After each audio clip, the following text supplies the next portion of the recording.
Hello दोस्तों, स्वागत है आपका मेरे यूट्यूब चैनल एजुकेशन हम में। मैं हूं नौशाद अहमद। आज मैं आपसे ऑर्गेनिक केमिस्ट्री के कुछ आगे की बात करूंगा। उस लास्ट लास्ट क्लास में हमने डिस्कस किया था कार्बन कंटेनिंग कंपाउंड्स के बारे में, सिग्मा बॉन्ड पाई बॉन्ड के बारे में थोड़ा बहुत जाना था। आज मैं आपको उसी फंडामेंटल्स का पार्ट 2 पढ़ाने जा रहा हूँ। ऑर्गेनिक केमिस्ट्री के फंडामेंटल्स और बताने जा रहा हूँ, जिससे कि ये बेसिक चीज़ें अगर आपकी क्लियर हो जाएंगी तो आप आगे के क्वेश्चन या रिएक्शंस वगैरह को इजीली समझ पाएंगे ऑर्गेनिक केमिस्ट्री के। तो बेसिकली मैंने लास्ट क्लास में बताया, डिस्कस किया था सिग्मा बॉन्ड पाई बॉन्ड के बारे में। सिग्मा बॉन्ड क्या होता है, पाई बॉन्ड क्या होता है, अभी उसकी डिफिनेशन नहीं पड़ी थी। तो बेसिकली मैं इस लेक्चर में सिग्मा बॉन्ड पाई बॉन्ड के बारे में थोड़ा बहुत डिस्कस करूंगा और आगे की बातें करेंगे इसमें। तो सबसे पहले अगर हम डिस्कस करें कि सिग्मा बॉन्ड क्या होता है, सिग्मा बॉन्ड बेसिकली दो ऑर्बिटल की ओवरलैपिंग से बनता है। सिग्मा बॉन्ड दो ऑर्बिटल की ओवरलैपिंग से बनता है। सिग्मा बॉन्ड को इस से डिनोट करते हैं, ये इसका नोटेशन करने का साइन है सिग्मा। तो सिग्मा बॉन्ड बेसिकली दो ऑर्बिटल की ओवरलैपिंग से, कौन कौन से ऑर्बिटल की ओवरलैपिंग से सिग्मा बॉन्ड का फॉर्मेशन होता है। अब जैसे फॉर एग्जांपल आपने इनऑर्गेनिक केमिस्ट्री में sp-d-f ऑर्बिटल के बारे में पढ़ा होगा। तो एस ऑर्बिटल का जो शेप होता है वो सर्कुलर होता है, ऐसे S orbital, this is the S orbital. Okay, plus ये भी एक एस ऑर्बिटल है, एस ऑर्बिटल। अब एस दो एस ऑर्बिटल जब ओवरलैप करेंगे तो सिग्मा बॉन्ड का फॉर्मेशन होगा। कैसे ओवरलैप करेंगे,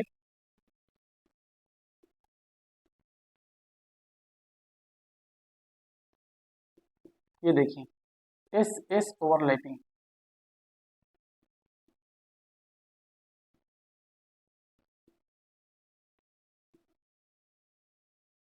तो ये जो एस एस ऑर्बिटल की जब ओवरलैपिंग होती है तो सिग्मा बॉन्ड का फॉर्मेशन होता है।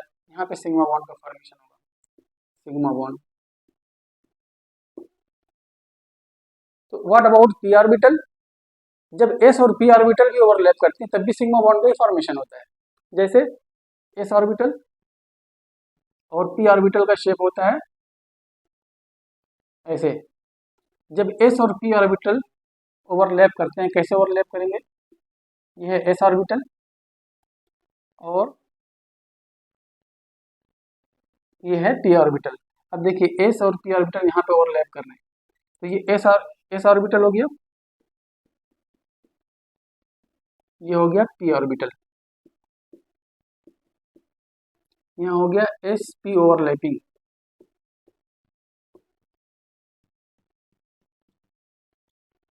बेसिकली एस और पी ऑर्बिटल के ओवरलैपिंग से भी सिग्मा बॉन्ड का फॉर्मेशन होता है और एस एस ऑर्बिटल के ओवरलैपिंग से भी सिग्मा बॉन्ड का फॉर्मेशन होता है।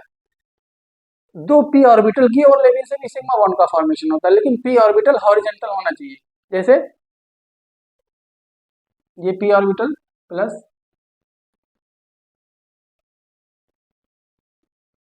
इस तरह से दूसरा पी ऑर्बिटल, कैसे ओवरलैप करेंगे, इस तरह से, ये देखिए P overlapping, this is known as P overlapping. तो दो पी ऑर्बिटल हॉरिजॉन्टली अगर एक दूसरे से ओवरलैप करें तो सिग्मा बॉन्ड का फॉर्मेशन होता है। दो एस ऑर्बिटल के ओवरलैपिंग से सिग्मा बॉन्ड का फॉर्मेशन होता है। एस एंड पी ऑर्बिटल के ओवरलैपिंग से सिग्मा बॉन्ड का फॉर्मेशन होता है। ओके, ये हाफ फील्ड ऑर्बिटल होते हैं बेसिकली। वैसे इनऑर्गेनिक केमिस्ट्री में मैं इसको फिर से पढ़ाऊंगा डिटेल में, ठीक है। अभी बेसिकली थोड़ा सा जानने के लिए काफ़ी है एस और पी ऑर्बिटल क्या होता है। अब बात करते हैं पाई ऑर्बिटल का फॉर्मेशन कैसे होता है। अब बात करते हैं पाई ऑर्बिटल के बारे में। पाई ऑर्बिटल का फॉर्मेशन कैसे होता है, पाई ऑर्बिटल,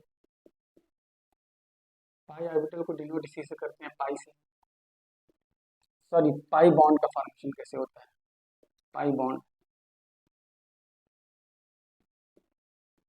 ओके, तो पाई बॉन्ड का फॉर्मेशन कैसे होता है, पाई बॉन्ड का फॉर्मेशन सिर्फ और सिर्फ दो पी ऑर्बिटल की ओवरलैपिंग से होता है और वो वर्टिकली।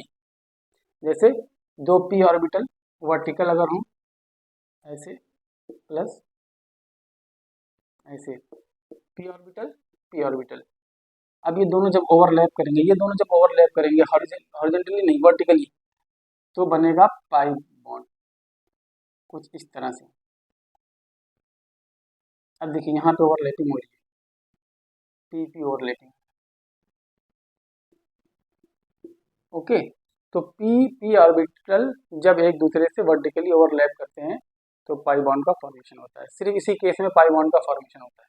ओके, तो बेसिकली अगर हम और चीज़ों को देखें, कभी कभी एग्जाम में पूछा जाता है, मॉलिक्यूल दे दिया और पूछ लिया कि इसमें कितने सिग्मा कितने पाई बॉन्ड होते हैं। लास्ट क्लास में मैंने पढ़ाया था कि सिंगल, अगर आपने वीडियो नहीं देखी है तो go back watch that video come on this video, उसके बाद इस वीडियो पे आके देखिए तो समझ में आएगा और अच्छे से। तो बेसिकली अगर कोई मॉलिक्यूल दे दिया जाए आपसे, आपके सामने आपको मॉलिक्यूल दे दिया जाए एग्जाम में, तो एग्जाम में बहुत अक्सर पूछा जाता है ये क्वेश्चन कि इसमें कितने सिग्मा कितने पाई बॉन्ड होंगे, उसको कैलकुलेट करना बहुत ईजी है, टफ नहीं है।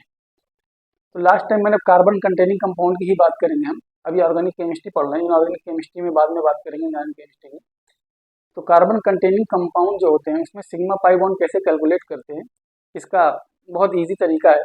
मैंने बताया था जितने भी सिंगल बॉन्ड होते हैं सारे सिग्मा बॉन्ड होते हैं, जितने भी डबल बॉन्ड होते हैं उसमें एक सिग्मा एक पाई, जितने भी ट्रिपल बॉन्ड होते हैं ऐसे देख लो, कार्बन कार्बन सिंगल बॉन्ड या कार्बन हाइड्रोजन या कार्बन हाइड्रोजन, ये सब सिंगल बॉन्ड है तो sigma. Carbon carbon double bond तो एक सिग्मा एक पाई। कार्बन कार्बन ट्रिपल बॉन्ड एक सिग्मा दो पाई, तो सिग्मा प्लस टू पाई। ये triple triple bond, carbon carbon अगर ट्रिपल बॉन्ड है तो ट्रिपल बॉन्ड में जरूरी नहीं है कार्बन कार्बन ही हो, दूसरा भी हो सकता है। तो ट्रिपल बॉन्ड में दो पाई एक सिग्मा, डबल बॉन्ड में एक सिग्मा एक पाई और एक सिग्मा सिंगल बॉन्ड है। ओके, अगर आपके सामने कुछ मॉलिक्यूल्स दे दिए जाएं तो आप उनको बता पाएंगे कि कितने सिग्मा और कितने पाई बॉन्ड हैं इसमें। तो बेसिकली अगर हम, मेरे सामने जैसे मेरे पास एक बुक है, इसमें एक कंपाउंड दिया हुआ है, एक कंपाउंड दिया हुआ है और पूछा है कि इसमें कितने सिग्मा एंड कितने पाई बॉन्ड होंगे। तो बेसिकली ये स्ट्रक्चर है एच सी, ऐसे दिया हुआ है, triple bond C C H, double bond C H three. ठीक है, अब इस बुक में ये पूछा गया है कि ये आपके सामने मॉलिक्यूल है, इसमें बताइए कितने सिग्मा एंड कितने पाई बॉन्ड होंगे। तो इसको हम इसके स्ट्रक्चर को एक्सपेंड कर दें थोड़ा, कैसे करेंगे एक्सपेंड, ऐसे लिख लीजिए H C triple bond C C H double bond C H, उसके बाद कार्बन CH3। अब एक्सपेंड करने पे ही आप कैलकुलेट करके बता पाएंगे कि कितने सिग्मा कितने पाई बॉन्ड है। अब देखिए ये आपके लिए इजी हो गया, मैंने बताया ना जितने भी सिंगल बॉन्ड है सिग्मा बॉन्ड है। ये देखिए ये सिग्मा ये सिग्मा ये सिग्मा ये सिग्मा ये सिग्मा ये सिग्मा ये सिग्मा ये सिग्मा। तो एक सिग्मा दो सिग्मा तीन सिग्मा चार सिग्मा पाँच सिग्मा छः सिग्मा सात सिग्मा आठ सिग्मा। ओके, और डबल बॉन्ड में, सॉरी डबल बॉन्ड में एक सिग्मा एक पाई और ट्रिपल बॉन्ड में एक सिग्मा दो पाई। अब आप कैलकुलेट कर लीजिए, एक पहले सिग्मा बॉन्ड को कैलकुलेट करते हैं, एक दो तीन चार पाँच छः सात आठ नौ दस, तो इसमें हो गए 10 सिग्मा। ओके, पाई कितने हो गए, यहाँ पे डबल बॉन्ड है एक पाई, यहाँ ट्रिपल बॉन्ड है दो पाई, तो टोटल 3 पाई। इस मॉलिक्यूल के अंदर 10 सिग्मा एंड 3 पाई बॉन्ड है। ओके, अब एक क्वेश्चन मैं देता हूँ, आप इसको लगा के बताइएगा इसमें कितने सिग्मा एंड कितने पाई। ये है एक molecule C triple bond CH Cl Cl CH2 CH3, इसमें कैलकुलेट करके बताइएगा कितने सिग्मा कितने पाई बॉन्ड होंगे, कमेंट में आंसर दीजिएगा। ठीक है, अब एक चीज और है कि हमने बात किया था लास्ट क्लास में कि जितने भी डबल बॉन्ड है, कार्बन कार्बन डबल बॉन्ड, जैसे इथाइलिन का केस लिया था हमने, carbon carbon triple bond, acetylene ले लीजिए, ये एक गैस है, ये भी एक गैस है, इसका नाम है इथाइलिन, इसका नाम है एसिटाइलिन।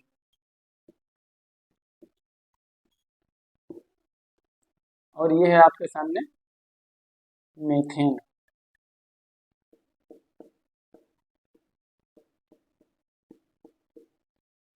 ये है मीथेन,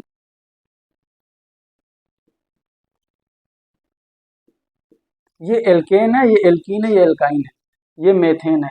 अब मेथेन की अगर हम बात करें तो मैंने बताया था कार्बन का हाइब्रिडाइजेशन sp3 आता है,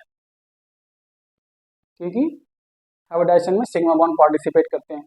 अब यहाँ पे देखिए, यहाँ पे कार्बन का हाइब्रिडाइजेशन कितना आता है, sp2 बताया था। यहाँ पे कार्बन का हाइब्रिडाइजेशन sp, चाहे इस पे निकाल लीजिए, इस पे भी sp ही आएगा, इस पे निकाल लीजिए, इस पे भी sp2 आएगा।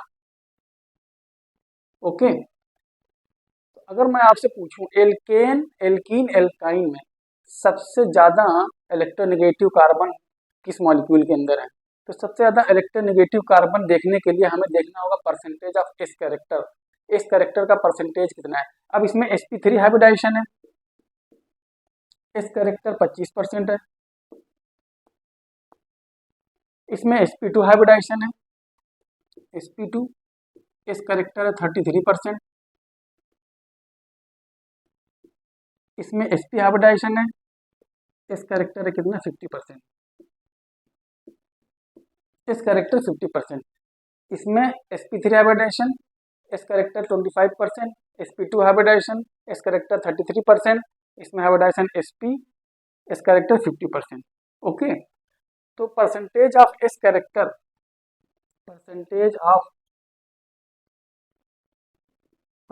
Of s character directly proportional to electronegativity of carbon, electronegativity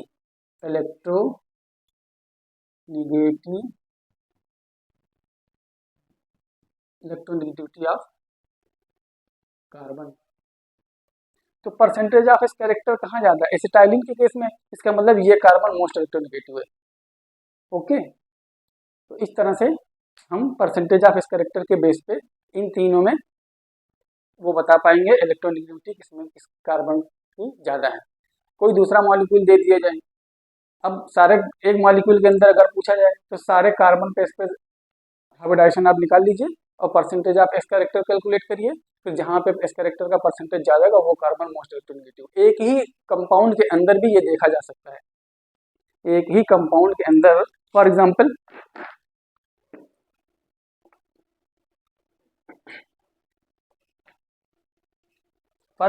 एक कंपाउंड है ये C triple bond, C double bond, यहाँ पे H है, H CH3, carbon 1, carbon 2, carbon 3, ये ऐसे इतना होगा। ठीक है, अब मैं बताऊं कार्बन नंबर 1 मोस्ट इलेक्ट्रोनेगेटिव या कार्बन नंबर 2 या कार्बन नंबर 3, तो आप सीधी सी बात है हाइब्रिडाइजेशन निकाल लीजिए इसके ऊपर, इस कार्बन के ऊपर कितना हाइब्रिडाइजेशन आएगा। डबल बॉन्ड में 1 सिग्मा 2 पाई, 1 सिग्मा 2 सिग्मा 3 सिग्मा, ये हो गया आपका, नहीं ये इस तरह से होगा, सॉरी स्ट्रक्चर गलत बन गया था, सॉरी, ये होगा यहाँ पे। अब इस कार्बन के ऊपर हाइब्रिडाइजेशन आएगा sp, इस कार्बन के ऊपर हाइब्रिडाइजेशन आएगा 1 2 3 sp2, इस कार्बन के ऊपर हाइब्रिडाइजेशन क्या आएगा sp2, इस कार्बन के ऊपर अगर देख लिया जाए sp3, तो परसेंटेज ऑफ इस कैरेक्टर कहाँ जाता है यहाँ पे, इसका मतलब ये carbon number 1 is most electronegative, आप निकाल सकते हैं, इस तरह से कैलकुलेट कर सकते हैं। अगर कोई डाउट हो आपको तो वीडियो में कमेंट में पूछ सकते हैं। चैनल को सब्सक्राइब कर लीजिए, आगे मैं और डिटेल में पढ़ाने वाला हूँ, तो आप इस वीडियो में बने रहें। चैनल को सब्सक्राइब कर लीजिए, लाइक करिए। कोई कन्फ्यूजन हो कमेंट में पूछ सकते हैं, बिना डाउट आई विल अवेलेबल। मैं हमेशा आंसर देने के लिए तैयार हूँ। Okay, thank you.